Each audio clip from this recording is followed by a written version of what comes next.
হাতে পায়ে হাঁটুতে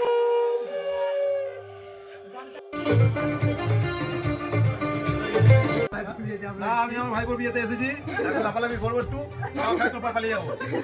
তো তোমরা তো আগের ভিডিওতে দেখেই নিয়েছো যে আমি বিয়ের কেনাকাটি করছি, আর বিয়ের কেনাকাটি শুরু থেকে শেষ দুটোই হয়ে গেছে। আর এইবারে যাচ্ছে হচ্ছে বিয়ে দিতে, আর তখন বাজে 8:45, আর বিয়ের লগ্ন ছিল হচ্ছে ওই 11:30 পর্যন্ত। এইবারে ভাবছি যে এত তাড়াতাড়ি গিয়ে সাজিয়ে গুছিয়ে আবার গায়ে হলুদ সব রকম কিছু করে কি করে বিয়ে যে হবে আমি সেটাই বুঝতে পারছিলাম না।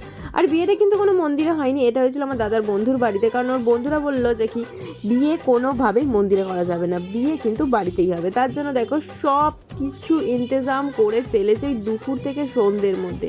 আর তারপরে গিয়ে শুরু করলাম হচ্ছে প্রথমেই আমরা গায়ে হলুদ, আর তারপরে দেখো এখানে কলা পুকুরও ওরা তৈরি করে ফেলেছে, মানে ওর বন্ধুদেরকে হ্যাটস অফ।